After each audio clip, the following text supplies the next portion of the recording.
Welcome everyone. This is the first, it's sort of the launch event for Vulkan. We have had the spec live in public for a while, but this is the first time we've spoken about it in public as Kronos. I'm really excited about that. I'm delighted that so many people are here and are interested. We have an incredibly, scarily full agenda. The talks are broken into basically 4 sections. There's a little bit of big picture stuff from me. I should have said, my name's Tom Olson. I'm chair of the working group. I'll talk a little bit about where we came from and the status of the API in the public domain. One of our senior spec editors, Jeff Bolz, will talk about the philosophy, design philosophy of Vulkan. And then we'll go into some deep dives from members of the working group, talking in detail about how parts of the API work and how they're intended to be used. Notice there is no gentle introduction. There's no broad overview. Spec's been out for a month, and we kind of assume you know the basics. So we're going to dive right in and go as deep as we have time for today. So that's the first quite a bit. That's 2.5 hours. After that, we have 2 of the real rock star game developers who are members of the group and who contributed a lot to the Vulkan spec, Dan Baker and Dan Ginsberg. We have, by the way, 5 Daniels in the group. It's kind of a problem when we're doing phone calls. But anyway, they will come and talk about their experiences using Vulkan in AAA engines. And then we have, in the last hour, 4 presentations. The first 2, I think, are really cool. They're open source projects that have taken Vulkan on. They got early access somehow and have been doing some interesting things and showing that it's not just for AAA engines. You can do cool stuff with it, even in a relatively small scale project. And then at the end, we have a party, food, drink. That'll move in here because the back room is too small at 7 o'clock. A little bit of logistics. Notice that there were no breaks. Sorry about that. We had too much content.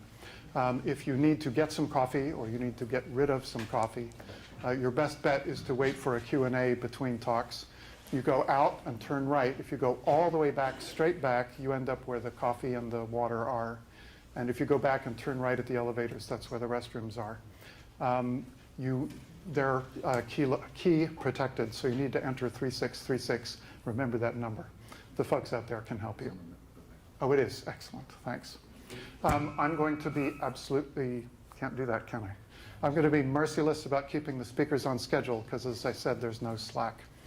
If by some miracle we get ahead, we'll save it, and maybe we will take a break in the middle of the session. Final note of this, of course, is the Kronos event. It's off-site because Kronos can't afford GDC rates. But there are many of our members who are talking about Vulkan at the show. These 3 are up tomorrow. I didn't put the ones we've already missed. I particularly recommend the practical development for Vulkan. At that talk, Dean Sekulic will speak as part of the talk about the Talos Principal port. That was originally going to be part of our presentation, but we didn't want to duplicate, and he was going to do it there as well. Okay, so without further ado, a little bit of big picture stuff. The origin story starts actually further ago than we've talked about in the past. The OpenGL and OpenGLES working groups knew back as early as around 2010 that OpenGL kind of needed some architecture work, that it had gotten a little archaic and was having some issues because of it. We started a project back then, a joint committee to do re-architecture. And we did some brainstorming, we did some design work and requirements analysis, but it wasn't really a top priority for us, and it really didn't go anywhere. It just sort of dragged on. That all changed in 2014. The X12 was coming, Mantle was coming, Metal appeared, and we realized, hey, we have to do this now or we're going to be left behind. So we rebooted the project under a new name, GL Next, and began working. 2 things really made it work. One was all the key ISVs who had participated in advising the design of these other modern APIs said, we want an open version of this. And they all piled in and helped us make that happen. That was absolutely critical to our success. Another thing was that AMD, after some thinking about it, donated Mantle to us as a starting point, which was awesome, got us off to a flying start. There followed more hard work than I ever want to do again in my life. At GDC last year, we decided that calling it OpenGL would not be true to the spirit of it. It really is a new thing. So the project was renamed Vulkan and disclosed there and launched exactly 1 month ago. It's the 16th today. 16th of February was our public launch date. This is where we started in terms of what we were trying to achieve. We had a vision.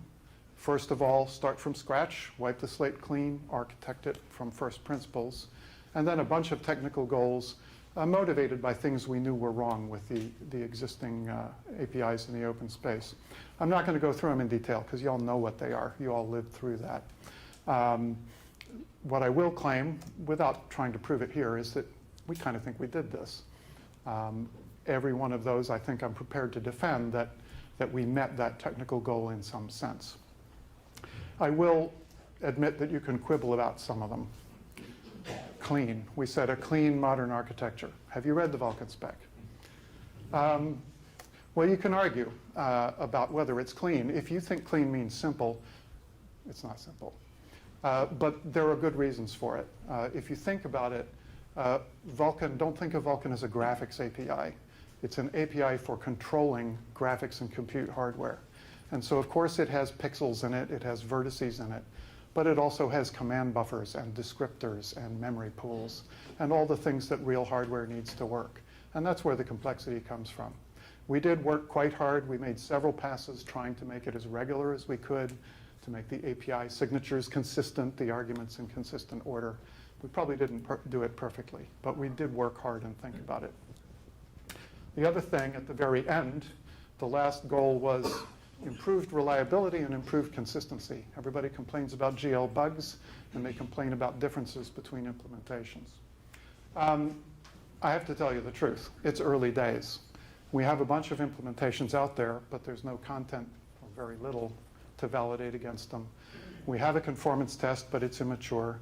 We're investing very heavily in it, both the members and Kronos as an organization. And it will get better, but you do have to expect some issues early on. The other thing I would say is that remember that with Vulkan, as opposed to OpenGL, we only guarantee consistent behavior, or we try to, if your application follows the rules of the API. If you break any of the validity constraints on how you're supposed to use things, you get undefined behavior, because we don't want to impose the cost of checking for those errors on applications that aren't making errors. We have separate tools. We have validation layers on top of Vulkan that will help you find those errors in development, but the runtime is just straight ahead as fast as we can go. So don't expect us to work on delivering compatible undefined behavior if you do something undefined. Where we are today, I keep doing that. We launched, as I said, exactly a month ago. Not just the spec. We didn't just park a PDF out there. We did, well, there's the API spec, the language spec, SPIR-V, data format is how we describe pixel formats, et cetera, and some important standard extensions like for Windows system integration. Also man pages, though there are some 404s in there, sorry. We're working on that. Software, there's a compiler that compiles GLSL, a version of it, to SPIR-V. There's a basic SDK, which Kronos really intends for you to take and build on and improve for your own purposes. There are third parties who are doing that as well, and we'll make those available, as you'll hear later. And a conformance test. And something we've never done before, it's all on GitHub in open source. This is motivated by our sense that, in addition to the goals I talked about before, as we worked on this, it seemed to us that we needed to change the way we related to the community to be more community-facing, more responsive to developer needs. We're a service organization. And so this is a step in that direction, is to put everything out there and let people have at it. In terms of industry support at launch, these 4 companies, Imagination, Intel, NVIDIA, Qualcomm, had conformant drivers the day of launch. Since then, 3 others have joined the club. There are third-party tools, as I said, a sort of bundling and improved SDK from LunarG. Karen and her team will be talking about that later as part of the deep dive. And there are also tools available from some of the IHVs.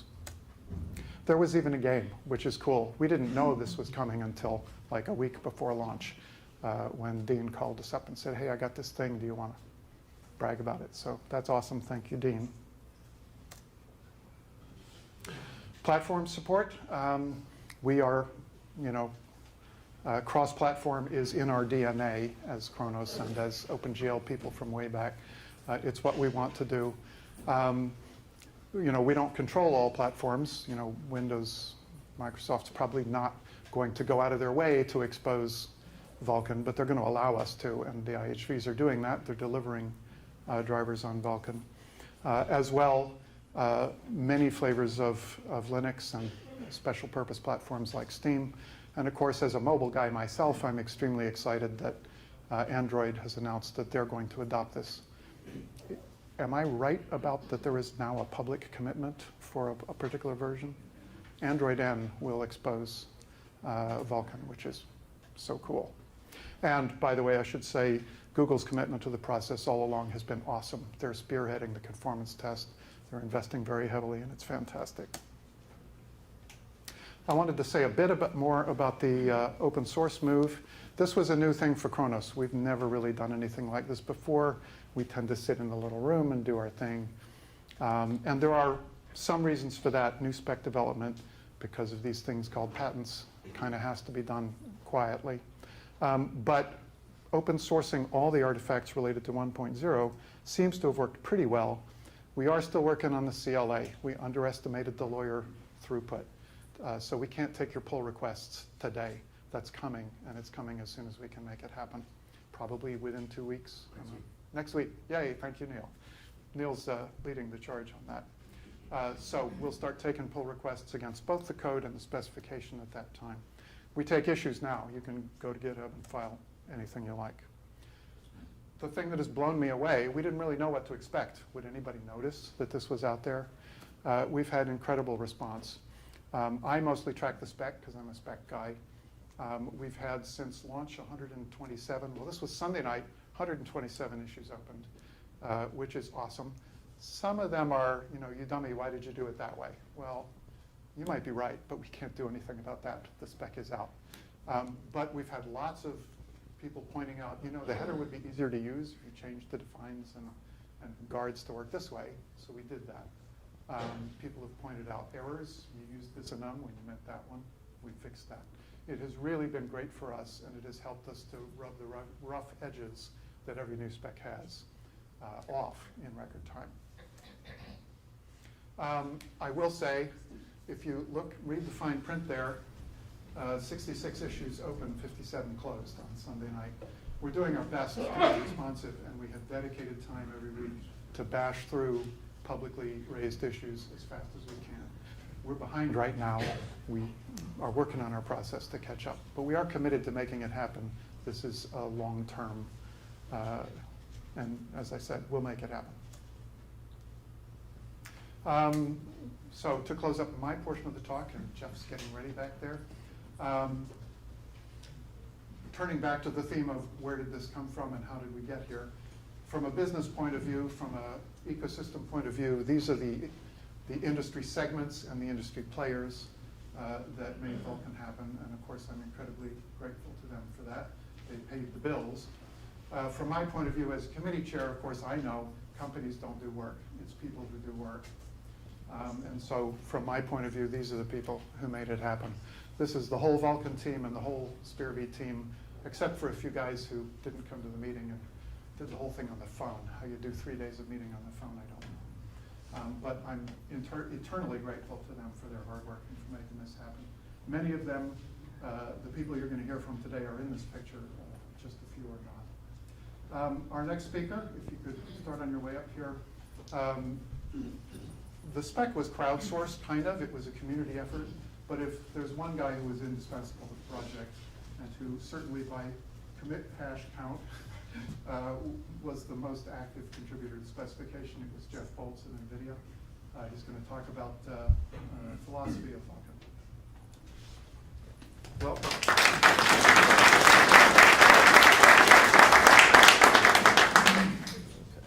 Thank you, Tom.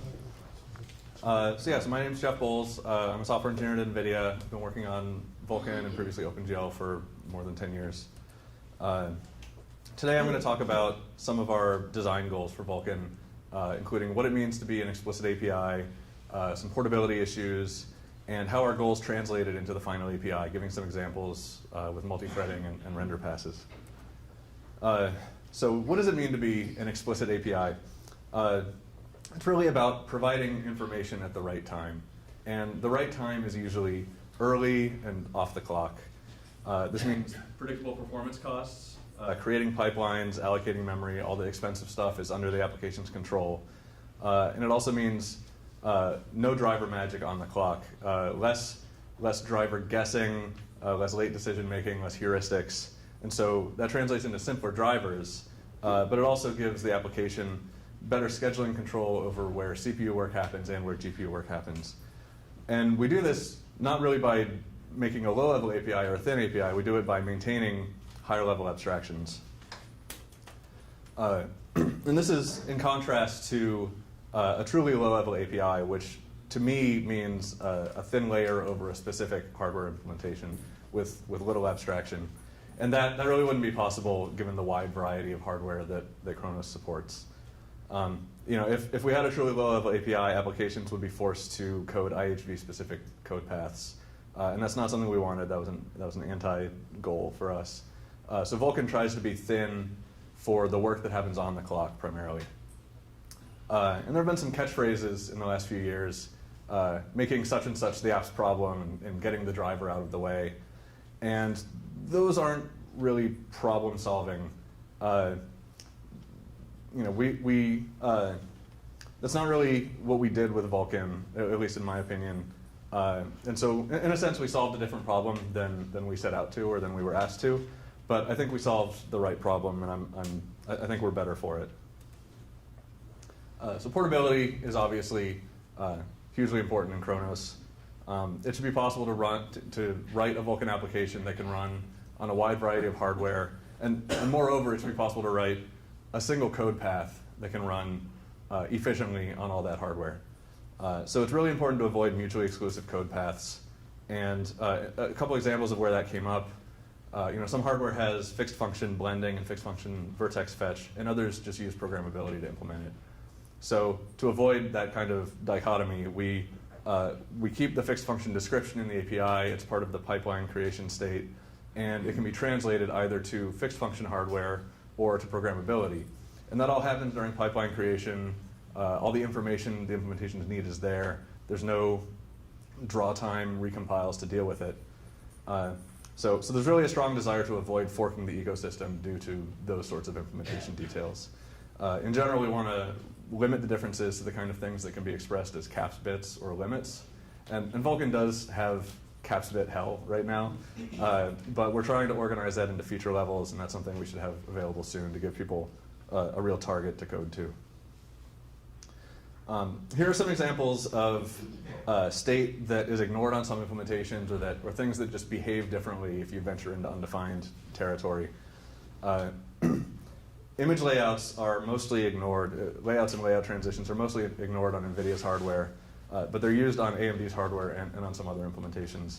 So if you were coding on NVIDIA and you had a bug in how you deal with image layouts, you might not realize it, but then if you ran somewhere else, you could have lots of corruption. Similarly, there's this buffer image granularity parameter to memory allocation, and I think that only applies to older NVIDIA hardware and not to anybody else. So if you happen to violate that, then you would have massive corruption. There are other differences, like command buffer state is naturally inherited or leaked between command buffers on some renderers, but not on others. There's some tiler-specific state that would not apply to immediate renderers. So these are all things you need to watch out for, and they're examples of the kind of undefined behavior that varies from implementation to implementation. So it's really important to validate your application using the validation layers. That's the tool we built to try to defend against this. So it's not good enough to just test your application on your own system, see that it renders correctly, and call it good enough, because it's not good enough. One limitation of the validation layers right now is that they only validate against the limits and caps bits exposed on your hardware. But there's a project called VK-JSON that defines a file format and tools to import and export caps bits and limits. And that's going to get eventually hooked up to the validation layers. And then you'll be able to validate as if you were running on a different implementation or running against a specific feature level or whatever. And so I encourage people to use the validation layers and to contribute to them.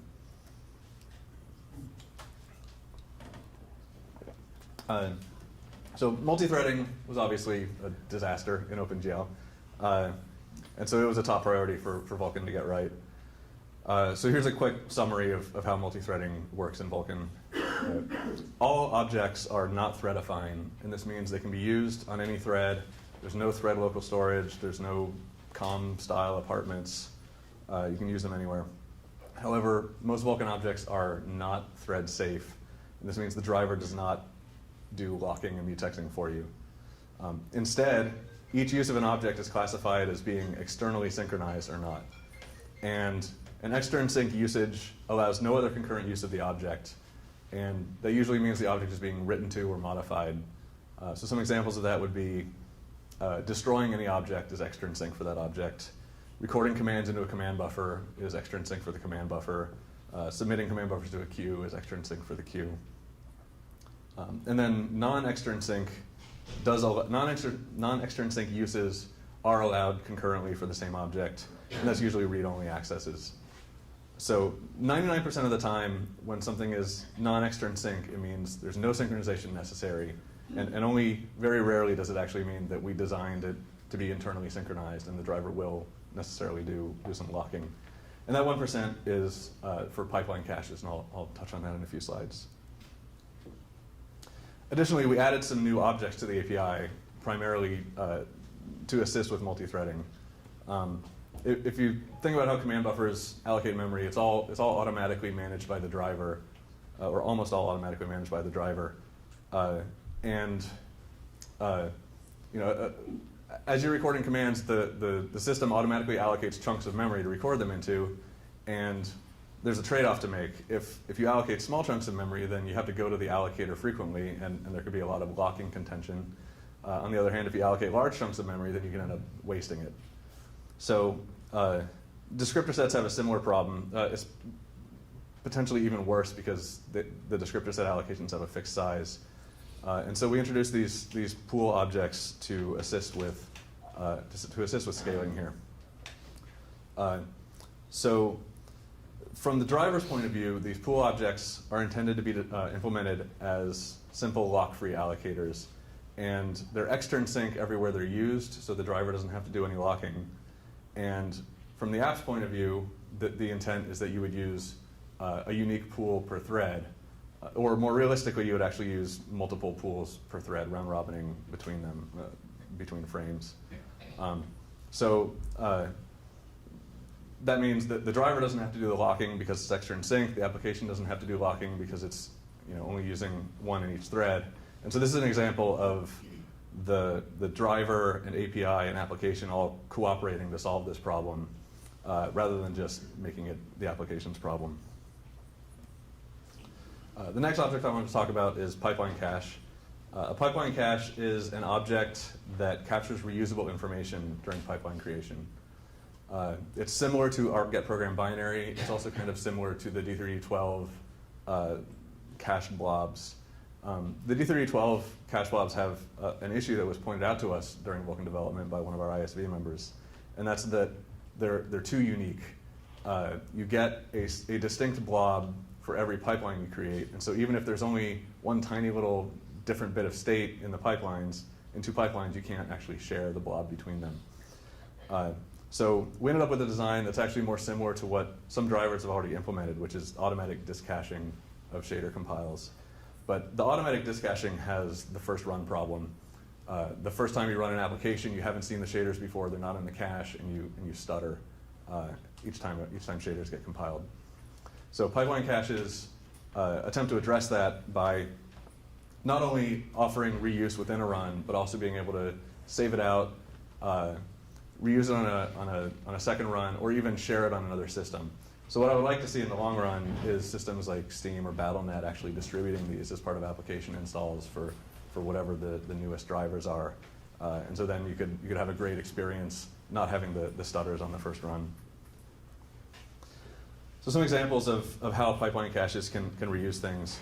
So for example, if an implementation supports separately compiling shaders, like vertex and fragment shaders, then if you have one you've already compiled and then you mix and match it with a different shader, that could hit in the cache. Alternately, if you have the same combination of shaders with just different pipeline state, and that pipeline state doesn't affect the shader compile, then that could also hit in the cache.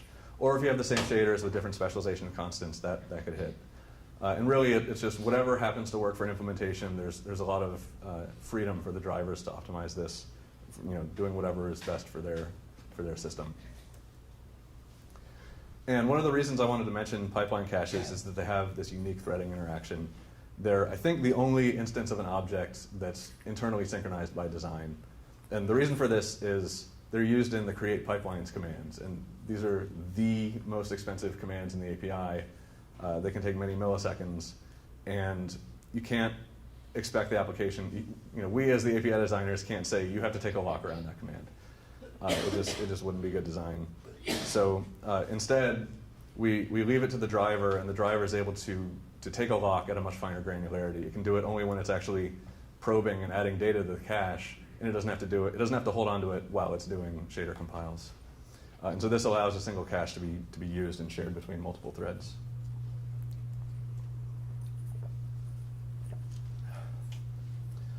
So render passes are maybe the most interesting new feature in Vulkan. The original goals for render passes was to separate the blit commands and memory updates from rendering commands. And this is really critical on tilers because doing a memory update in OpenGL would require flushing the tiler. And that obviously dumps the frame out to memory and has to read it back, and that's really expensive. But it's also a cost on immediate renderers. Doing a blit on an immediate renderer usually requires draining all the previous work, doing the copy, starting up the following work, and there's a lot of dead time that happens there. Waiting for threads to finish, waiting for memory latencies for the copy, waiting for the system to fill back up again. It's not an efficient use of resources. So separating out blits from the real drawing commands is valuable everywhere. And render passes also originally had some of this tiler information about loading and storing frame buffer attachments and doing multi-sample resolves. But render passes evolved into something more interesting, which we call multi-pass. So a render pass can support multiple subpasses, where each subpass can use different frame buffer attachments or can share frame buffer attachments with the other subpasses. And so the render pass describes a graph of the subpasses, and each node in the graph is a subpass description, and it includes a list of which render target attachments it uses and their formats. Each edge in the graph is a dependency and describes how the destination subpass depends on the source subpass. And each edge also indicates whether the dependency is tileable. So you create your render pass up front, and then when you record a render pass instance into the command buffer, you record the commands for the subpasses in order, calling next subpass in between. And then when you execute that command buffer, the subpasses execute according to the graph described in the render pass. So if a dependency between two passes is not by region, that means it's not tileable, then a tiler will iterate over the tiles in the first subpass, complete all of those, and then iterate over the tiles in the second subpass. If the dependency is tiler friendly, then the tiler can flip the order of the loops, switch the inner and outer loop, and it can iterate over the two subpasses for tile 0, and then the two subpasses for the next tile, and so on. And by doing that, the data from subpass 0 is still available on chip and can be read when executing the second subpass, and that can avoid having to dump it out to memory and read it back. So this is a really big efficiency increase, especially for tilers. And the multipass, or the render pass object, is compiled before it's used And this gives an opportunity to allocate any kind of finite resources. For example, allocating the render target data into the tile memory. So this figure shows an example where there's these 3 subpasses, there's 6 attachments, and attachment number 2 needs to be spilled out to memory after the first subpass and then restored for subpass 2. And the pipelines are compiled against the render pass you're going to use, or actually technically against a compatible render pass. And so when you do the pipeline compile, it knows where to access all the resources, and it doesn't have to do any state-based recompilation later on. So for people who are curious, I'd encourage reading the Pixel Local Storage extension. This was, I think, an ARM extension. Imagination extension. Okay. And it's kind of the lower level version of this functionality. Using it required modifications to the fragment shader, and it only worked on certain hardware, and so it wasn't as widely applicable. And what we have with multi-pass render passes, it can run,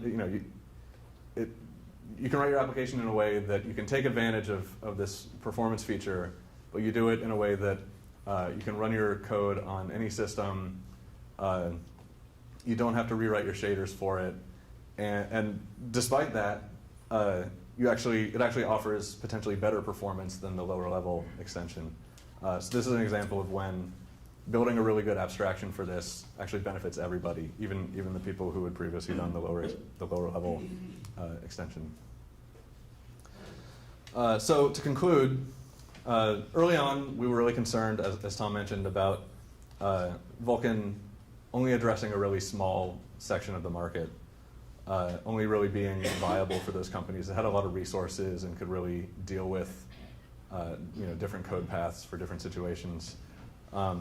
But as things developed, we actually found ourselves maintaining and even adding new abstractions to the system. And despite that, they didn't come as a performance cost. I think they actually benefit everybody. And so I think that means we found a really good design point. And I think Vulkan benefits from having these abstractions and not really from being a truly low-level API. So that's my last slide. I'd be happy to answer any questions people have.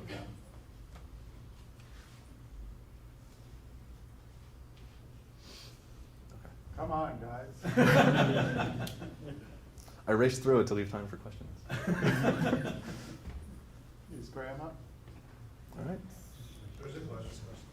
We know that Mantle influenced the design. How much did Apple's Metal influence your design? Okay. I think the question was, Mantle certainly influenced the design. How much did Metal influence the design? Metal gave us a big kick in the butt, right? In terms of getting started and really committing to the project. In terms of technical, not sure how to describe it, but I think it was more in terms of getting us moving that we benefited from the Metal announcement, and not so much from technical features in it. Yes? How do you feel about the balance between the two?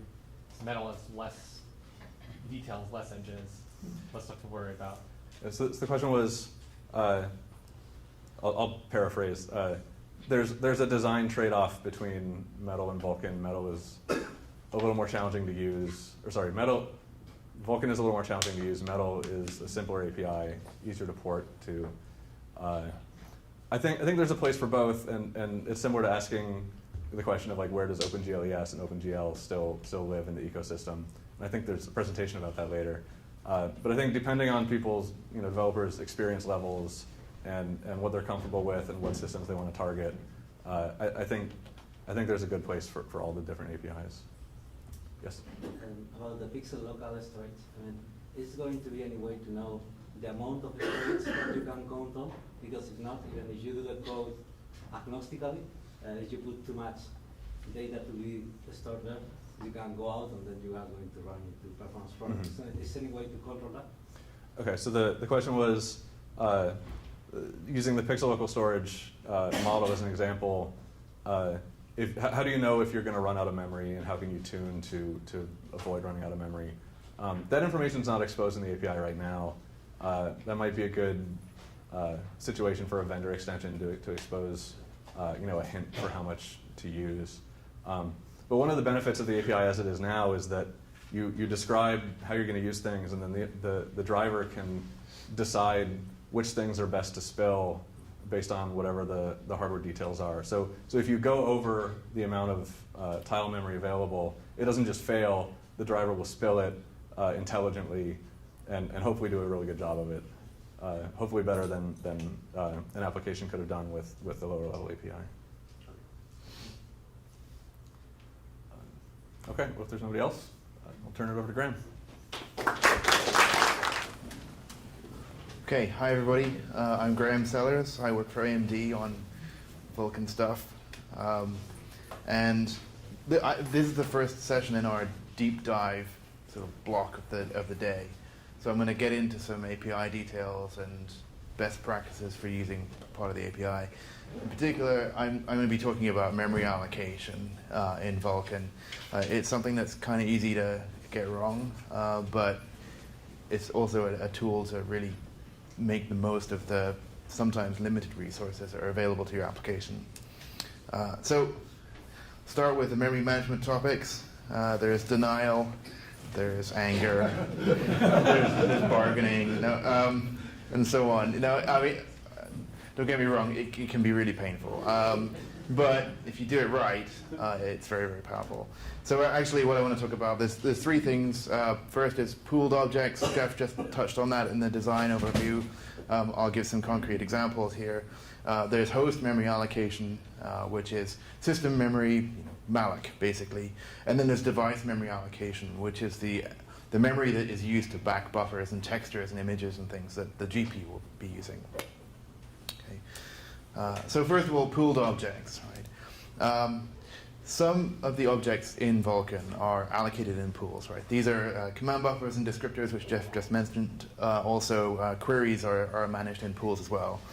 They each have a object type associated with them. You can create them and say how many of the objects you want, or other heuristics about the pools.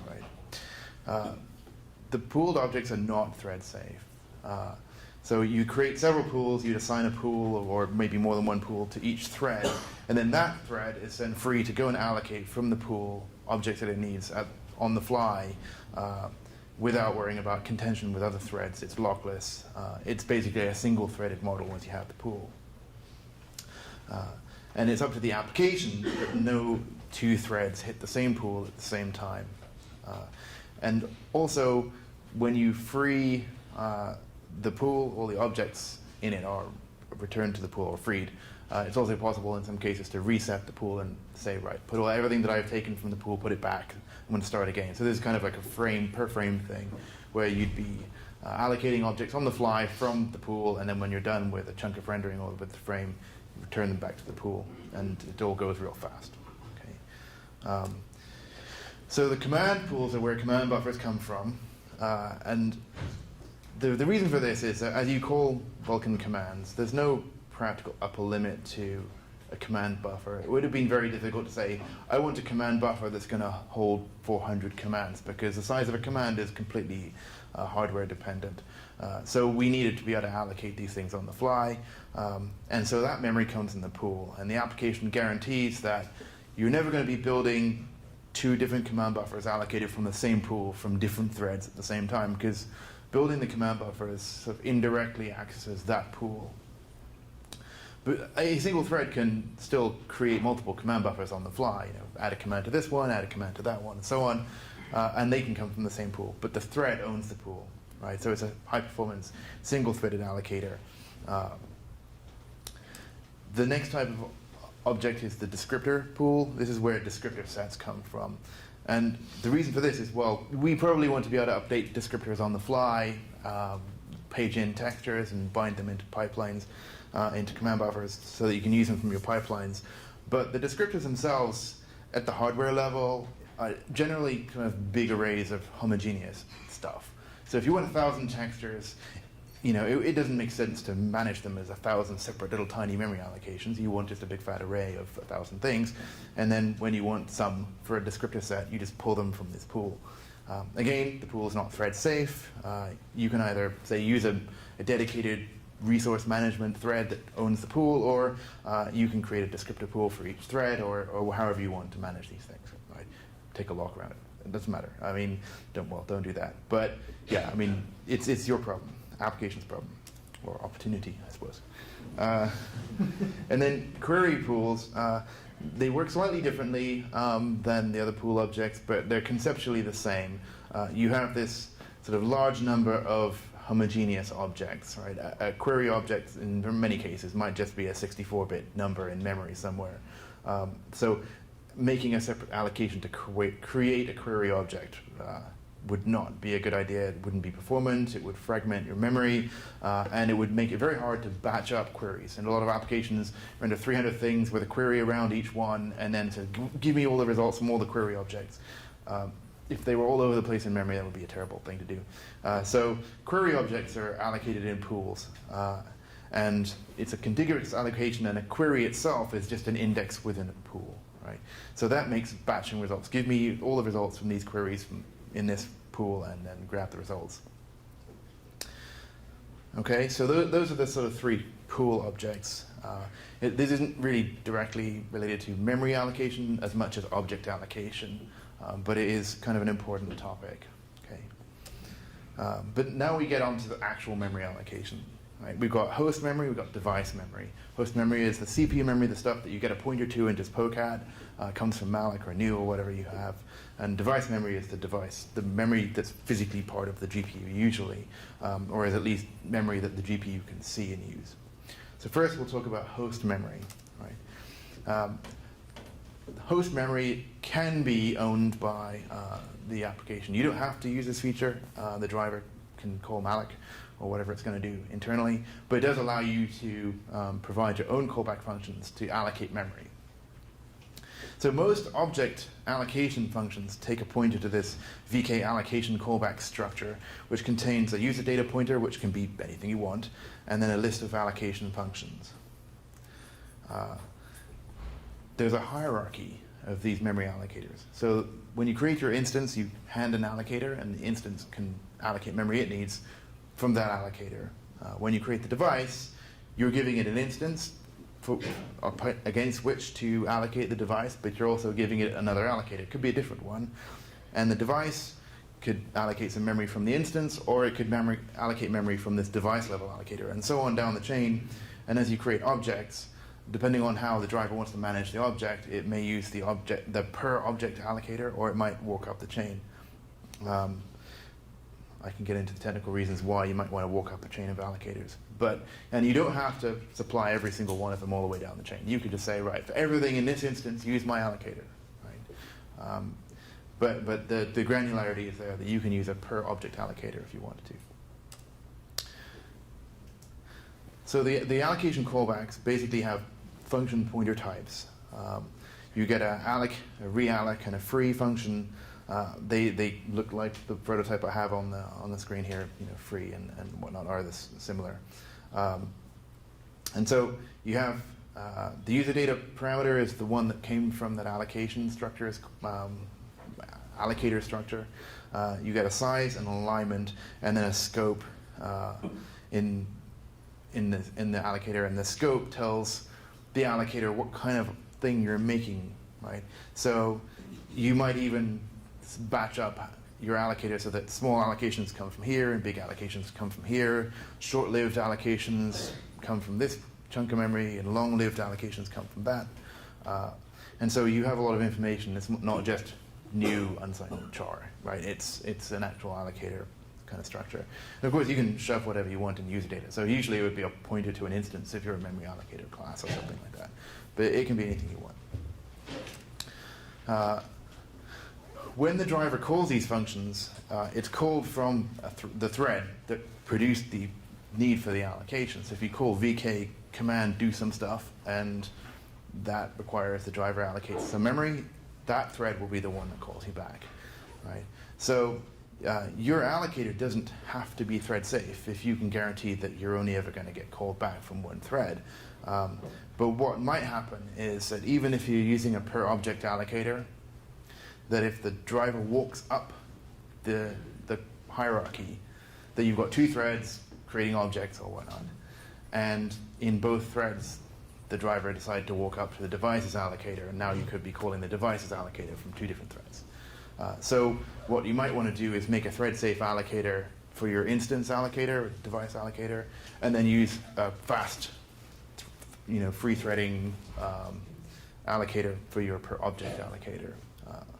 And then when the driver does use the per object allocator, it goes fast because you can guarantee that you have a per thread allocator, for example. There's also going to be some cases where there are internal memory allocators that for whatever reason the driver can't use your allocator. Some examples might be you might need a special allocation for executable code if your driver is jitting something. It might need some special alignment or caching properties that can't be readily expressed by the callback function. But even in those cases, the driver can tell you that it's doing those things. So that we have the internal allocation and internal free functions. And these have the same parameters as the alloc and free functions that are normally used for allocating memory, but you don't have to actually, they don't return anything, they're just informational. So they're not going to make your application run any better by hooking these things up. You can hook them up in debug builds. They're there for tools and profilers to hook up memory allocation. So even if you don't use the memory allocators, you could hook up the internal notifications so that when the driver makes its own allocations, you can at least kind of see what it's doing. Finally, when you want to free host memory, the destroy functions also take an allocator, which is a little bit counterintuitive, but it's actually taking the per object allocator and then stuffing that state inside the object, in many cases, would make the object measurably bigger. So if you've used a per object allocator, it's your responsibility to pass something back that is compatible with the allocator you used to create that object. So by compatible with, I mean you don't have to physically pass the same allocator structure pointer into the API. You just need to make sure that whatever's in that structure, the callback functions will free correctly, the user data parameter will be interpreted correctly by those functions, and so on. I said that we don't always use the allocator. For one particular example is, well, if you pass me a per object allocator to allocate some dinky little object, making thousands of little tiny memory allocations might not be a good idea. So I might implement my own pool allocator. Well, now I can't use your per object allocator because there isn't a per object allocator. Thousands of objects might have come from the same allocation. So which allocator do I use to make that allocation? That is a case where I might walk up the hierarchy and use the device allocator to allocate memory. There's other cases where we internally have constructed an object, attached it to something else. We might reference count it, or we might otherwise keep a reference to it. And so we might not free it immediately. When you call free, you might put it on some kind of list of things to get freed next time enough stuff has been freed, and so on. Then call your allocator a bunch of times in a row. So these are all things to watch out for. Don't expect that just because you passed us an allocator, it's going to get called every time you create an object or anything like that. But the mechanism is very powerful, and it does allow you to at least see what we're doing, if not control what we're doing. Okay, and so now we move on to device memory, which is possibly the hairiest part of the API, the thing that's easiest to do, the most naive job of, but also a very powerful mechanism for managing GPU memory, and kind of thing that console people have been asking for years, and finally you can kind of do a lot of this stuff. So most resources on the GPU require some GPU memory, and this is memory that is usually physically attached to the GPU. Might be special dedicated memory, but it's memory that's at least accessible to the GPU. And in Vulkan, the resource, which is an image or a buffer or a texture, is a separate object from the memory allocation. Okay? And one memory allocation can host or hold many resources. You can even put them on top of each other and do crazy stuff with them. We allocate in free memory with VK allocate memory and free memory, and then we attach the resulting objects to the resources with bind image memory and bind buffer memory. Images and buffers are not the only types of resources that require GPU memory. In many cases, something like a query pool might require GPU memory, or PSO might require some memory. Obviously, command buffers require memory. But in those cases, we manage that directly inside the driver. Early versions of the API had every object needed memory bound to it, and it became very onerous very quickly. So we got rid of that. So it's really just buffers and images that require application managed memory. So memory is allocated from heaps, but within a heap there can be multiple types of memory. So you have this array of memory heaps and an array of memory types. And the memory types have an index back into this array of heaps. Right? So the heap properties are things like the size of the heap and whether it's local to the device. Right? The type of the memory indicates caching properties and coherency properties, and you might even have more than one type of memory that outwardly look very similar, but different resources might require different types of memory. You can query the number of heaps and the number of types using the VK get physical device memory properties API, and this will give you the arrays of both the heaps and the types. What's important to note is that when you allocate a type of memory, it comes from the heap that it's a part of. Right? So the first thing you do after you've created the resource, we always create the resource first, is you get the memory requirements for that resource. I'm going to talk about images here, but the APIs for buffers are quite similar. So you call this get image memory requirements API. You pass it an image, and it hands back data in one of these memory requirements structures. And what you get back is a size, an alignment, and a set of flags that say what the properties of the memory that it's going to need are. You can pick the memory type from the array of types that the device supports by just matching the bits in this memory type bits against the types that the driver has supported.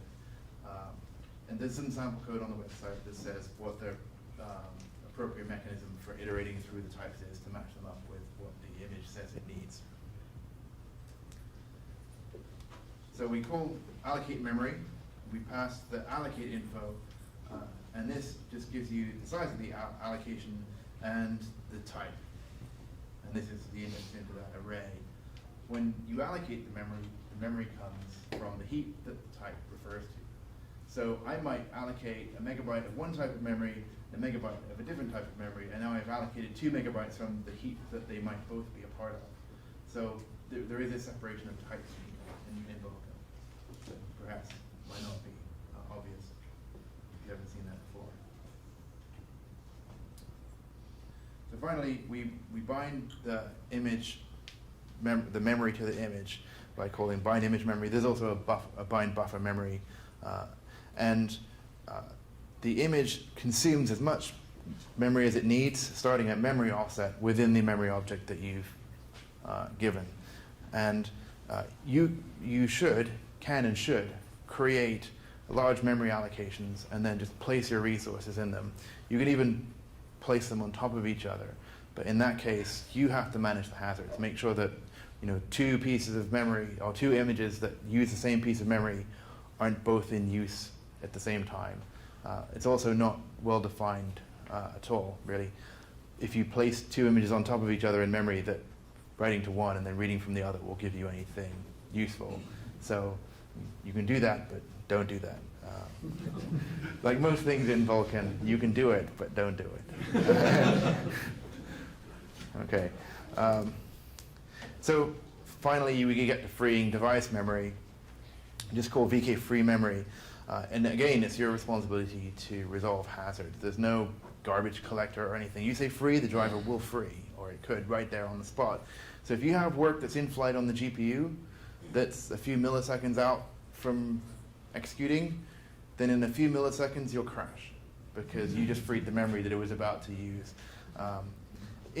We do make a guarantee that we're not going to hose the entire system. We have kind of various security things in there that stop us from trashing other processors, but your application will definitely suffer the consequence of getting this wrong. So again, be careful with that. It might mean that you need to stall the GPU in order to free memory, right? At very least, you're going to need to use a fence and then track which fence corresponds to which allocations, and then wait for the fence, and then free it. So what you might actually consider doing is simply reusing memory objects. When you want to free something, just keep the memory object, unless your application is terminating, in which case just idle the device and free up the memory. That's probably the best strategy, I think. So, some tips, be smart, not silly. So, the user object pools, obviously the API says you have to, but be smart about it. Don't just create thousands of pools and then use 2 objects out of each one. Make your pools nice and big, and then use them wisely. Don't just mutex around them, create a pool per thread, and so on. If you have to implement a mutex, don't just take some giant global critical section. I mean, this is a multi-threaded API so that you guys can use threading. So be smart about that. And remember that when you free the pool, you free all the objects in it. So the same applies to freeing device memory. If you free a pool while there's some queries in flight, the queries will probably trash something and your app will go down. So don't do that. Manage your own system memory if you want to.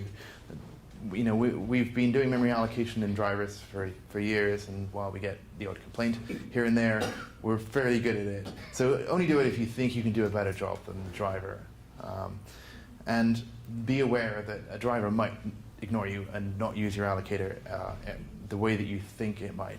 If you do write your own system memory allocator, the easiest thing to screw up is just wrapping malloc and then returning whatever it returns. That's the silly side of things. Don't do that. We can definitely do better than that in the driver, but you do need to make sure that you support alignment properly. Every object reports an alignment requirement when it asks for memory, and this actually can make the difference between runs and crashes. Because if we've asked for memory of a particular alignment and then we go and start using SSE unaligned loads and stores on the memory, this happens. You like my demo? There. Okay, we'll go on this side. Yeah. I'm going to go fix it. And also, there's nothing for you to see inside the allocations. When we ask you to allocate memory, don't keep the pointer and start getting smart and trying to poke in there. There's no reverse engineering, there's no secret sauce or anything like that. So yes, you have pointers to internal driver structures now, but they're not useful for anything, so don't use them.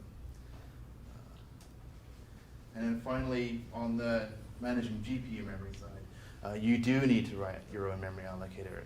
The driver doesn't do this. This is not optional, right? Every image, every buffer needs memory allocated to it. The first sort of slew of applications that we saw just went, create texture, how much memory do you need, allocate memory, bind them together, submit. And then we saw these submissions coming through with 3,000 memory allocations. It was really disastrous. You're going to need to write a memory allocator. I'm 100% confident that 30 seconds on Google will find you 7 that you could use. Any of them are probably reasonable.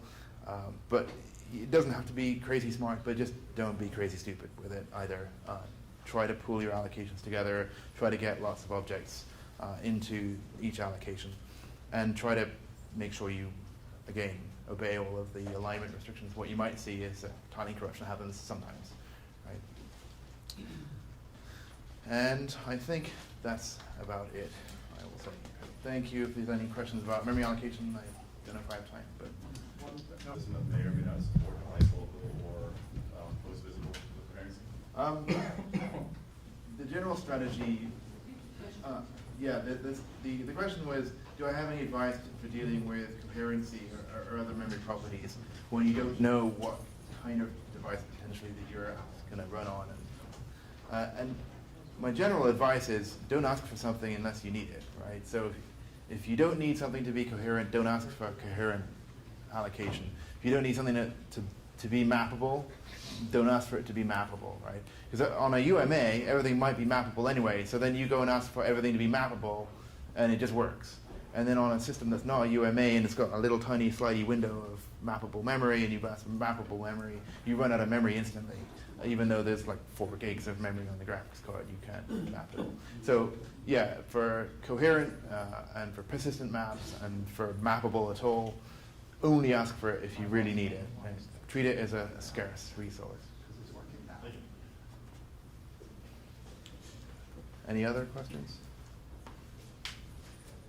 No? Okay, excellent.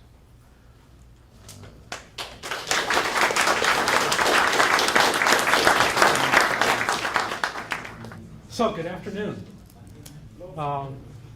Hope you're all doing well. It's a beautiful day outside. Thank you so much for coming in here and spending some good geek time in San Francisco. It's one of the things that I love about this town. Both it's gorgeous outside and it's really interesting inside. I'm Bill-Licea Kane. I work for Qualcomm, and I'm one of the volunteers at the Kronos group working on the Vulkan specification.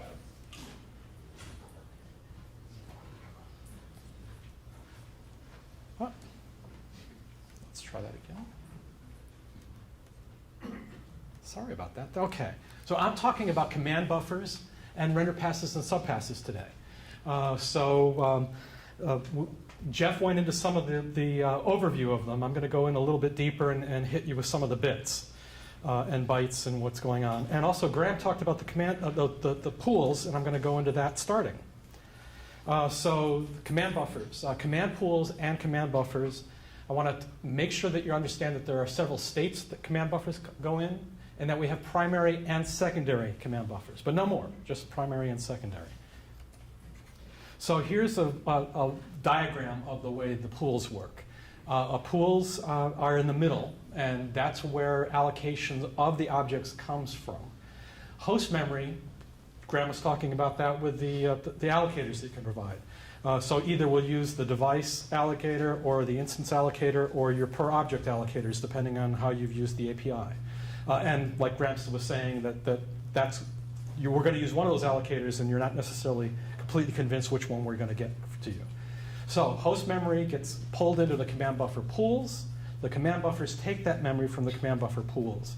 When you reset a command buffer, it goes back into the command buffer pool. And when you reset the command buffer pool, the memory goes back into the host. All right? So that's the fundamental movement of memory through this whole pool to the command buffers and back. Command buffer pools, as we were all talking about, they're not thread safe. So you need a different command buffer pool for each one of the threads you might be using. Now, you can share a command buffer pool among multiple threads. Don't get me wrong. But you're playing a little bit with a hand grenade where you pulled the pin out of. If you carefully are handing that command buffer pool back and forth between threads and never simultaneously accessing that command buffer pool and never actually doing some other commands with the command buffer pools that are implicit, you can successfully hand those command buffers back and forth across the threads. But generally, probably the safer thing for you to do on your app, and probably the easier thing for you to do than the app, is think about creating a command buffer for the pools that need them. You're going to have creators and consumers of your objects. And in fact, you'll probably want to have multiple command buffer pools per thread, and I'll go into some of the reasons for that in a moment. While you're creating the command buffer, there's 2 bits that I want to go into. The command buffer create transient bit. And that's going to tell you that these command buffers are going to be relatively short-lived. How short? Well, it's a combination of how long they're going to be around and how many times you might be submitting it. Clearly, if you have a one-time instance command buffer where you're submitting it once, that is about as transient as you get, so long as you didn't create it and then wait 65 years to submit it. So if you create a command buffer, then submit it, and then turn around in a frame or 2 frames or 3 frames, recycle that command buffer. That's what we mean with a transient kind of a command buffer. And then the command pool create reset command buffer bit. Can I ask for volunteers to remember the name of that? Who wants to raise their hand and say, okay. You've got to remember VK command pool create reset command buffer bit. You'll only have to remember it for a short amount of time. We only got a few slides to go to where we reuse that bit. That's to say that when I create a command buffer, I can individually reset it. If I don't set that bit, the only way I can reset the command buffer is by resetting the pool. Okay? So, resetting the command buffer pool. I can reset the command buffer pool. That will reset all of the command buffers that are out there. I can optionally reset the command buffers back to my own pool. So I will hang on to that memory that the host had given me, and I can reuse that as the driver back out to future command buffers. Or I can reset the resources in the command pool at the same time, and that will move the memory out from the command buffer back over to host memory. I think I had them this way on the slides, didn't I? Sorry. So from the command buffers to the host memory. The states of a command buffer. When you first create a command buffer, it's in an initial state. When you are recording the command buffers, it's in the recording state. Fairly straightforward. After you get done recording the command buffers, it's in an executable state.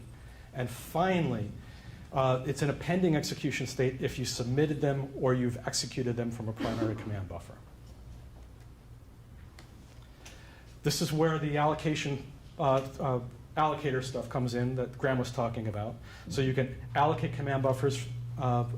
Please allocate bunches of command buffers at once. Don't allocate them once at a time. That's the kind of thing. You're going to want to manage multiples of them at one time or another. And when you create the command buffer pool, that pool then you tell me I want to allocate primary command buffers or secondary command buffers out of that pool. And then whenever I create a command buffer out of that, it will forever be either a primary buffer or a secondary command buffer. And I can, of course, free the command buffers. So resetting. Who's my volunteer who remembered the bit? All right. If you set what bit? BK command pool reset command buffer bit.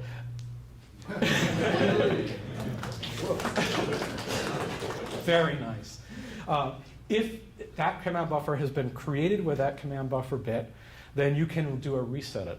And now, again, similarly to the resource going back from the pool to the system, I can either reset the command buffer and say, you command buffer, still hold on to your memory, or you command buffer, bring that memory back to the pool. And that's somewhat useful in one way of thinking about it is if your command buffers are generally approximately the same size, letting the object hold on to its own memory is probably fine. If the object is one time very, very tiny, one time huge, and then another time really, really tiny, recycle that back to the pool so it can possibly be more efficiently used. However, all of that, different allocators are going to be using things differently in that way anyway. So recording. You can begin recording a command buffer, and you have the command buffer begin info. And there's a bunch of flags, again, these interesting little bits. The one-time submit bit is not a hint. You are telling us you're going to submit this once. And after you submit that, you're either going to recycle it or you're going to begin it again, depending on whether or not you can do it more than once. You can submit it more than once, because this is Vulkan. We're not going to keep you from submitting it more than once. But if you do submit it more than once, what you get is undefined. Okay? Render pass continue bit is for the secondary command buffers. And that's to allow you to basically pass in a little bit of state information into the secondary command buffer while you're building that. You might be building that in a completely different thread. And then that way you can have the seamless transition from primary command buffers to secondary command buffers for a limited amount of the state info. And finally, the simultaneous usage bit, which says that this command buffer might be used in multiple places in a single primary command buffer. So if I'm going to execute it multiple times or possibly in multiple different places. Again, set the bit and don't overset the bit. If you set the bit and violate the results, your validation is wrong, you get undefined results. If you forget to set the bit and you used it, if you set too many of the bits, then you're over telling us. So we want you to tell you the truth about what it is you're doing with all these objects. And so the things that you end up coming in with the inheritance info are the render pass object, the subpass info, the occlusion query enable, the query flags, and the pipeline statistics. The last three are kind of these special cases that allow you to have queries active while you're executing a secondary command buffer. And then, of course, you can end a command buffer. One thing that's key on all this, because I was talking about the different states of it and the object lifetimes. Command buffers have the initial state. You can always begin recording a command buffer in the initial state. Has the recording state. Can I begin a command buffer if I set that bit? I'm sorry, I won't make you say it again. But if you can't reset the command buffer individually, once I've begun the recording a command buffer, I can't reset it, I can't begin it again. If I haven't set that bit, I can change my mind in the middle of building it during recording. Once I've ended the command buffer, it moves into the executable state, and once I've submitted or put it into an execution of another command buffer, it's in pending. I can't begin a command buffer on a command buffer that is in a pending execution state. And I can't also free it. I can't reset it. I can't do a number of things while it's in the pending state. Again, this is Vulkan. Can you actually do that in your app? Yes, you can. You violated the validation rules. You're going to get undefined behavior. The things that get included into the command buffers are all the different VK command commands. They operate in the command buffer. They are the recording commands. Some of them set state in the command buffer, and some of them are actions in the command buffer. So let's go a little bit of detail into the primary and secondary command buffers. The fundamental thing that's different between the two is in primary command buffers, I can do my render pass commands, which are both begin render pass, next subpass, and end render pass. I can do execute commands to secondary command buffers. Submission commands can only be submitted. These primary buffers can only be submitted to the queues, but they can also call secondary command buffers. Secondary command buffers, on the other hand, you can't put any render pass commands. In other words, you have to have the primary command begin the render pass, and then within that render pass, you can execute multiple secondary command buffers, but you can't have that secondary command buffer begin a render pass, end a render pass, or set a next pass. You also can't do an execute command within the secondary buffers, because then we'd have tertiary buffers and quaternary buffers. I think I did that wrong, but you know what I mean. It's not hierarchical. You've got two levels of command buffers in Vulkan. And of course, you can not submit these secondary command buffers. They can only be executed from a primary command buffer. So submitting. You submit them to a queue. This is, again, another one of these places where you're thread safe on an individual queue. So I can submit it to the queue. If I submit multiple things simultaneously to the queue from multiple threads, you've had a validation error, undefined behavior. What you can also do with the submission is set a bunch of semaphores to wait on, set a bunch of semaphores to signal, and one fence that fires off and sets after all the command buffers that you submitted have completed execution. Want to caution you here. You want to use the semaphores for things that you need to have synchronization between the command buffers that you're submitting. But don't overuse them. You're going to be bubbling up your graphics pipe like crazy if you're waiting for stuff that you don't need to complete. The similar sort of thing is if you don't need a fence on this submission, don't put it on this submission. Put it on a subsequent submission. That'll be fine. Another thing for it is how much work should you submit in an individual queue submit. You'd like to move this out of your inner loop. You don't want to have, for every one of the command buffers I'm submitting, submit one command buffer, repeat, repeat, repeat. Gather them together and do relatively large batches of work in each one of the submission. How much is a relatively large batch of work? Well, if you've already gathered them all together and you're not taking a lot of time to gather all these command buffers together, then a large number is just perfectly fine. But if you're spending a significant number of wall clock time trying to gather all your command buffers, meanwhile, we're waiting around for you to please tell me what to do next. So there's this balancing act between I want to give you enough work, but I don't want to wait so long to gather up too much work. So you'll have to do some testing to figure out what the right kind of balance is between enough work and not too much work. So let's go into the beginning of the command buffer. Fundamentally, command buffer is conceptually this little tiny state object out there.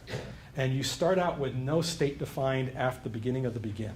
So I'm showing you just the stuff necessary for compute dispatches right now. So you can bind, the bind state, the set state, and push constant states are all undefined at the beginning of recording a command buffer. So once I bind some state, bind descriptor sets, bind pipelines, whatever else I'm going to be binding to this, now that state is defined. I can then go off and use a command that consumes that state, which is, in this case, a command dispatch. I'm showing this with a hatched area saying the sets and the push constants are not used by this current dispatch, so who cares if there's no state? You only need to say set the state that you're actually using in the dispatch command. And that's the thing to think about it. What state do I need to have completely defined when I dispatch? And that's the state you have to have defined, and no more. I can then push some constants up and do a couple more dispatches that actually consume those push constants. Then I could do a secondary command buffer execution.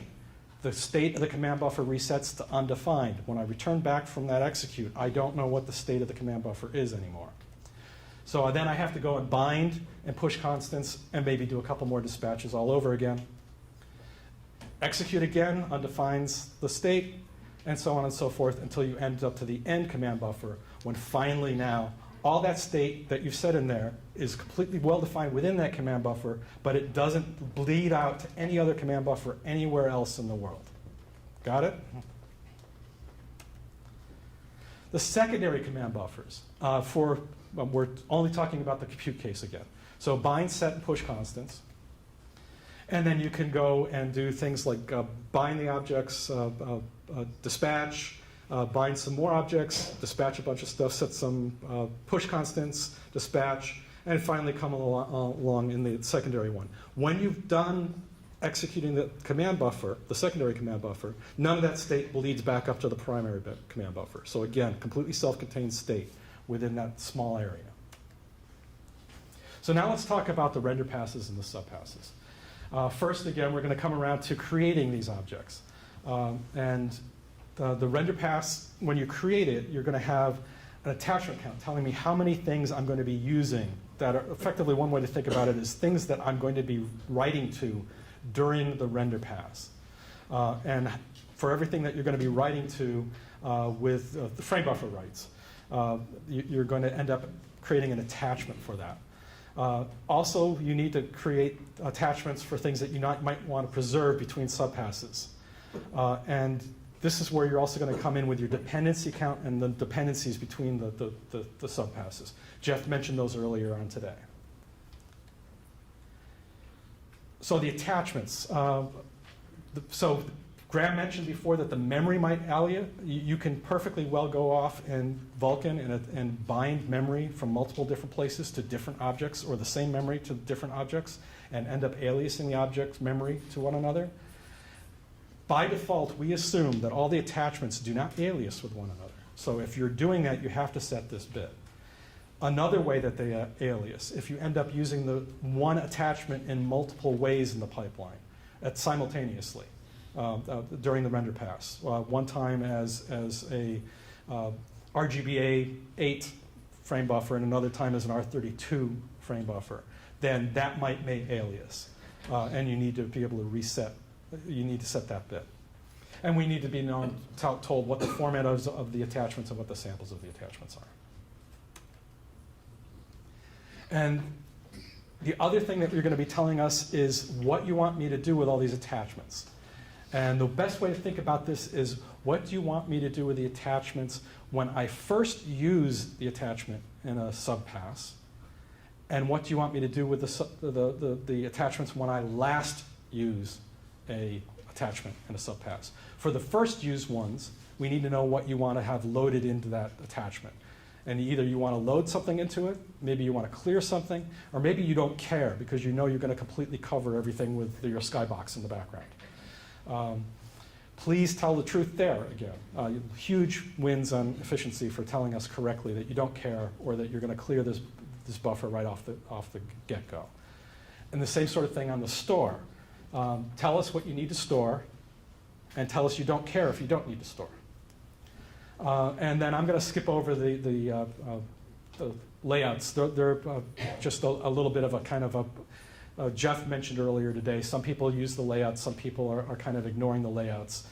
They're telling you where in the pipeline you would like to have this attachment attached and be optimal for during the render pass. Go into details with that with going into the spec.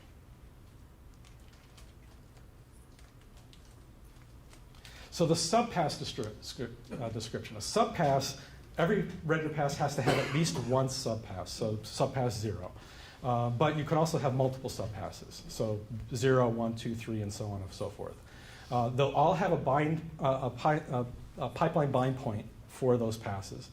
And they'll end up having to be, because the only thing that we allow inside a render pass is graphics commands, you have to bind to the graphics pipeline bind point. Input attachment point count tells me how many attachments I am using in this current subpass. And it might be a subset of the entirety of the attachments of the frame buffer. How many are input attachments? Those are inputs that come into the fragment shader as previously rendered from the earlier pass. And this is where you get the 1 pixel to 1 pixel coherence. I've written this in a prior pass. I can see my own pixels data on the subsequent subpass, and that's all I can see with the input attachments. So how many of those are you reading in right now? The color attachment count is how many things you're going to be writing to this pass. The resolve attachments are which one of those color attachments would you like to have resolved at the end of this pass? Either all of them or none of them, basically. And then the depth stencil attachment is where you put your depth stencil buffer. And then the other one is the preserve attachments. Let's say I'm not using an attachment at all in this subpass, but I need to preserve the contents of that attachment. You have to put it into the preserve attachments. If you don't remember to preserve it, the contents of the buffer are undefined. They'll be undefined from that subpass to any higher subpass. You've lost it. You can't get it back. It's gone. Now the render pass dependencies. So you have the source subpass telling you which original subpass I'm dependent on. The destination subpass, which one am I that has the dependency. And the stage masks tell you where in the pipeline you'd like to have the dependency be done on. And then finally the dependency flags, which tell you what kind of dependency you have. For things like the input buffers, if you're moving something from an output buffer, a colored buffer attachment to an input attachment, the by region bit is almost a no-brainer to put on for that dependency between the two subpasses for that attachment. If you have other resources that you're going to be consuming in a subsequent subpass, but you know that resource is only addressed as if it was in the frame buffer by that pixel, then you can also set that region by dependency bit. And this is helpful for not just tilers. I'll be blunt. The dependencies and the store ops and the load ops and the by region stuff can all end up being used by multiple different implementations. There's a lot of different optimizations that we can do across direct renderers and tilers to be able to say, okay, I know that given this restriction, there are some things I can do more efficiently than if I don't know that you have this nice little quality to this attachment. So let's give an example in concrete terms. Please don't ever actually make a shader pass look like this. The first pass just renders the background, and in fact, in this particular subpass, it cleared it to green. The second subpass is the surface shader. The third subpass does the ambient light pass. The third subpass does the specular pass. And then the final one does surface times ambient plus specular over the background. So I set the dependencies. Source, Jeff and I think differently about which way the arrow of dependency goes. Mine goes towards the source, away from the destination. He had his arrows going from the source to the destination. So subpass 0 and subpass 1, 2, and 3, they're not dependent on each other. Subpass 1, 2, and 3 are not dependent on each other. 2 and 3 are not dependent on one another. But 4 is dependent on 0, 1, 2, and 3. So work can start proceeding on subpass 1 prior to subpass 0 actually being complete. All of these commands are issued in order but might complete out of order. So by having these dependencies there, I'm saying go right ahead and don't wait for this stuff to go. There's no collision on this stuff. So all of subclass 0, 1, 2, and 3 could even possibly have been reordered in interesting different ways conceptually. They're all started in order 0, 1, 2, and 3, but they might complete in completely different orders. And then the subtask final finally pulls them all together. That's the only time that you've got to actually wait for all the prior contents to be done. In this case, because I've got such a somewhat forced example, all of these dependencies are by region. I did basically the classic movie visualization of what are all the layers that I'm compositing together. So all of these dependencies are by the region.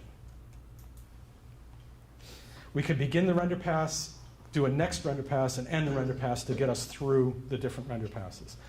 Another thing is that when you begin a render pass, you tell me, subpass, you tell me whether or not the next subpass is, the render pass subpass contents are in line in that they're all in the primary command buffer or a secondary command buffer. So I can't, within a single subpass, mix a few things in the primary command buffer, go off, execute a couple of secondary command buffers, and come back up to the primary one. I'm promising either everything's going to be in the primary command buffer or everything's going to be executing secondary command buffers. And then the other thing that goes along with the render passes is the frame buffer. We would like you to probably, well, so you can create a frame buffer from a render pass or a render pass that's compatible with the existing render pass. Strongly urge you to try to create the frame buffers for the render pass that you're actually going to be executing. There's some huge potential wins there. You tell me how much attachment count you have, how many attachments, and the width, height, and the layers.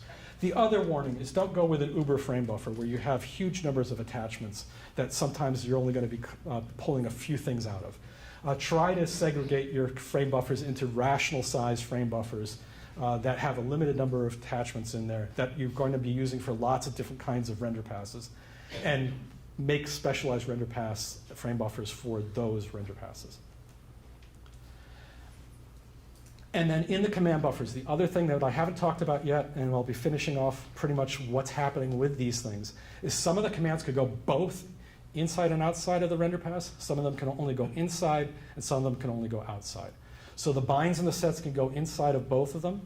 Draws can only go inside, and computes can only go outside. All the copy-like commands, the copies, updates, clears, blitz, and resolves, have to go outside of a render pass. One exception to all that is the clear attachments. You can clear an attachment inside the render pass. Conceptually, you're clearing just that one pixel in that render pass.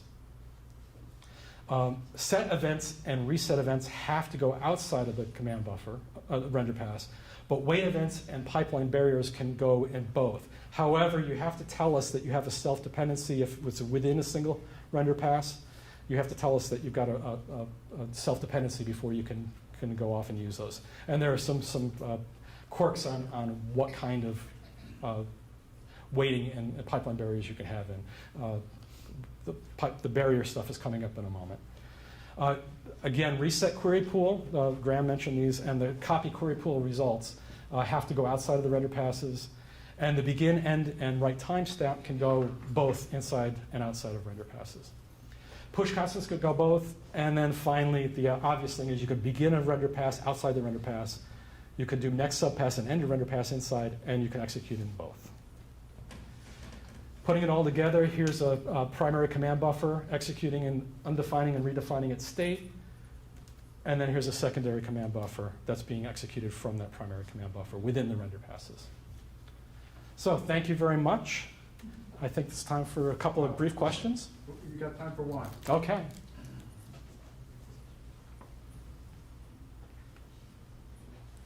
Hi, I'm Tobias from Imagination. So I'm going to talk to you a bit about synchronization. Bill sort of touched on some of it, but I'll go into a bit more detail about them.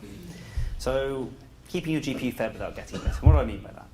Well, you have a ton of delicious draw calls. You're an app developer, you've got draw calls, right? Your GPU, it's hungry. It really wants to eat them. And so if you keep it fed at all times, it's going to produce delicious, just wonderful pixels. But you really don't want to get bitten. I mean, those teeth are horrible looking, with a little less weirdness to it. What I mean by that is that you kind of want to keep it going. You want to have a source of draw calls at all times. You don't want to have to let your GPU stall while you're giving it work. And certain things you ask the GPU to do may have stalls inside themselves, like if you have some memory latency where you're trying to fetch data or such. Draw calls, in fact, have a lot of different tasks, and they can be pipelined. So, simple example of the CPU and the GPU. If you're being fairly naive and you have a bunch of draw calls, you submit them to the GPU, and then you just sort of wait for them to come back. Then, whilst you're waiting on the CPU for the GPU to finish, you're not doing anything there. And while the GPU is waiting for the CPU to generate draw calls, you've got nothing going on there. That's not a great situation. So, if you can make them pipelined and get them working at the same time, whilst one's consuming the previous frame, the CPU's working on the next frame, you can do more in the same time, and there's no weird idle time you have to worry about. Similarly, within individual tasks on the GPU, you kind of want to have overlap between all the various parts of that GPU at once so that they can hide latency and other stalls that might happen. So I can easily replace CPU and GPU with fragment vertex, and you'll get a very similar thing.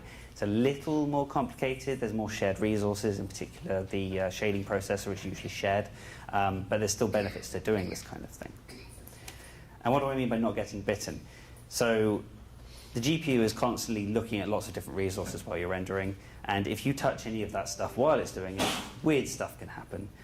You don't want to change a resource while it's looking at it because you'll get bum data, and if you delete something, then you're likely to get page faults. And the effects of this can range from anything from simple tearing, or you get complete image corruption, or everything might explode and you'll get polygon shrapnel everywhere. No one wants that. So I'm sorry, that's it. That's the fun bit over. Now back onto the serious stuff. So some terminology, an execution dependency. So that is effectively saying this task is going to wait on this other task. It's fairly straightforward. And all synchronization primitives express these very clearly. Then you've also got this idea of a memory barrier. This is I thought I'd removed that. Never mind. Ignore the first sub-bullet point. The basic premise behind that is it flushes, invalidates caches, and it tells the GPU when and where you're going to be accessing data from. And finally, then there's memory dependency, which is basically a combination of the two. A memory barrier is effectively a task, and a memory dependency is an execution dependency that waits on a memory barrier. So there's sort of three types of explicit synchronization of Vulkan. You'll notice that I've grouped three of them together because they all broadly have similar uses. Pipeline barriers, events, and subpath dependencies are all within a queue, within a command buffer, in fact, and they all have very explicit memory dependencies that will give you a lot of detail and control over what you do with them. Semaphores operate between and sort of within queues as well. Their primary use is to synchronize different queues, although you can use them within a single queue if you need to.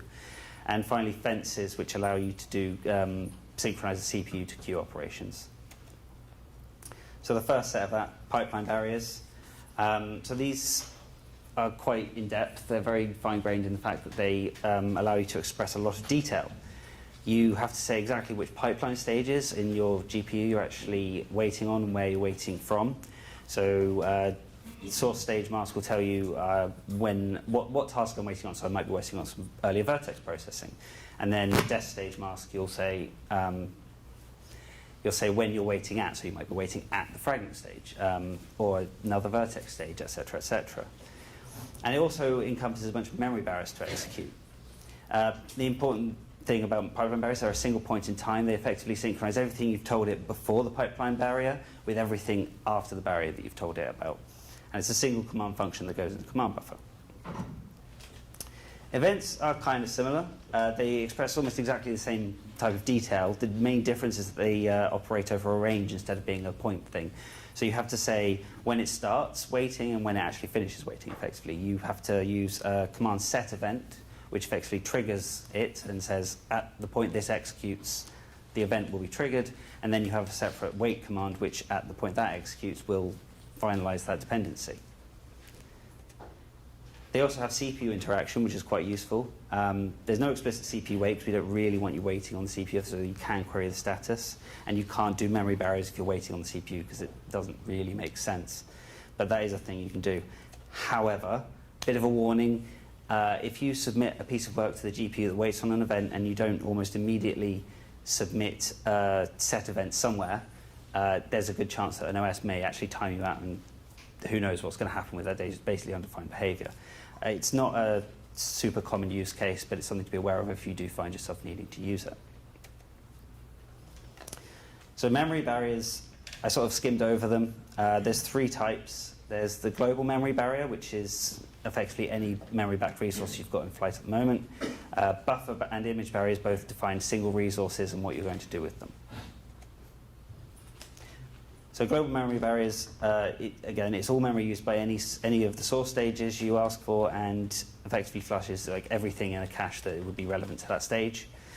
And you mainly want to use it when many or most of your resources are going to be transitioning in the same way.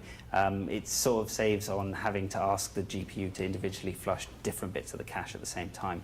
But there's a balance to strike, and you may need to do some tuning. Buffer barriers, similar sort of thing, but instead of all the memory, it's a single buffer, or rather a range within a single buffer. It doesn't have to be the entire buffer. Bearing in mind that a buffer may be attached to multiple memory objects in the background, but that's all defined by the application. The differences really are that you can, if you have multiple queues in the system, you can tell it which queue is taking ownership of a buffer, and you can also say which, and you can say which range of the buffer you can do. Similarly with image barriers, they also have the access stages, and they have the queue ownership as well. And they have this idea of the layout as well, which tells you how I'm using this particular image at this point in time and how I was using it. So I skimmed over a big bullet point on all the other ones as well, but I'll just talk about it here. You have to know what you were doing with it before. In most cases, this can be statically determined. You can often code it as a hard constant. It doesn't necessarily have to be tracked by the driver, by the application. But generally speaking, you shouldn't be tracking individual resources. You should batch them if you have to, or just implicitly know, hopefully. And one thing to say on layouts is that if you use them appropriately, if you tell them exactly what uses you want to have it with, and you've actually said the image, I'm using these usage cases, it can allow certain implementations to use compression schemes under the hood, so that you can use less bandwidth and less memory allocation in some cases as well. And so it's quite important to actually use the correct layout to actually achieve this. If you just stick yourself in general all the time, you're unlikely to get this unless some hardware happens to support compression for all types of access, which is not hugely likely. Now, Bill did mention subpass dependencies. And there's another bullet point here that hasn't been updated. Never mind. So again, it's similar sort of info to a pipeline barrier in the sense that stuff happens before, stuff happens after it. They're used in different ways, as Bill explained when he talked about render passes, and they are explicitly between 2 render passes in the sort of graph-like structure we saw before. I don't know how to talk to this bullet now. Sorry. The effective point of these dependencies is to say, I have resources that I'm using in this subpass, and I'm going to be using in the next one. And that includes all the input attachments you may be using as to read from previous previous subpasses, and it may also include global resources as well that you've used in a previous subpass. And as Bill mentioned, there's this idea of pixel local dependencies. So if you're accessing a resource only at the same location from multiple passes, then you can use this dependency by region. And again, Bill vaguely mentioned this, the idea of self-dependency. So subpasses somewhat unintuitively can wait on themselves. It doesn't actually mean exactly I'm waiting on myself, because that would be nonsense. What it means is that you've put a pipeline barrier in the subpass, and within that subpass there's a dependency. Now there are a lot of rules on these dependencies you can put inside the subpass. The main key one is that you can only go forward with pipeline stages. You can't wait, say, in the vertex stage for a fragment stage operation from the previous subpass. You can only do it the other way around. You have to wait at a later stage or the same stage. And this mostly is to avoid a significant number of pipeline bubbles that could otherwise occur. Particularly on tilers, for instance, you may end up having to split your rasterization workload, which requires loading and storing a lot of data from the chip. But even on a direct renderer, you'll find that there are pipelining issues if you don't have this. And the other one that you can do is an external dependency. So to do this, you can actually, there's a special value, which for some reason I haven't got on my slide, which you set in the source and or destination subpass, which is subpass external. And if you do that, it means you can either are waiting on a previous task to execute, in which case you can put a command wait event inside your subpass, which will wait on that external task. Or you could be saying that actually some external task later will be waiting on this, and it's a similar thing, then you'll put a barrier later. So that's sort of, the reason I grouped all those together was basically because they all operate on the same ground together. They're within command buffers. They have very explicit detail about what's depending on what, and how the memory is accessed, etc., etc. And you pretty much find you're always going to be using some amount of these. Semaphores are a lot more coarse-grained. So you use them to synchronize queues, as I said, and if you've only got one queue, you don't need them, but you can use them. Within a submission to the GPU, you can have a number of different batches of work, which is going to be a set of command buffers or a set of other operations that happen on the queue. And each of those batches can be associated with some semaphores it waits on and some semaphores it triggers. They do make some implicit memory guarantees, so they don't have an explicit set of memory barriers like the events and pipeline barriers do. Instead, what they have is they make the guarantee that any writes or side effects done by the things you've submitted will be visible to any future queue work. They won't be visible to the host, but they will be visible to future queue work. Fences are used to synchronize from any given queue back to the CPU. So these, again, very coarse-grained. They're actually more coarse-grained than the semaphores are. Rather than per batch, it's actually per individual submit command. And you're not expected to be doing multiple submits per frame. You usually want to do one because they're not completely free. They can be cheap, but it sort of depends on the OS.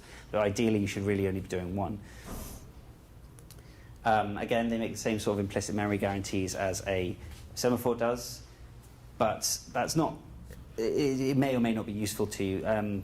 The interesting thing is, the interesting use case for them is to check if you're doing something like multi-buffering your resources and you've got multiple frames in flight, then what you can do is you can use a fence to determine when that frame has ended and you're free to use your resources again. However, as I've said, it's not guaranteed to be visible to the host at that time, which you may want in some cases. So you actually have to have events in your command buffers as well to determine that they are going to be host visible after this. There's a couple other commands that ensure execution completes, which are very, very heavyweight. There's queue wait idle, which basically does the same thing as signaling a fence on a queue and then waiting for that queue, for that fence.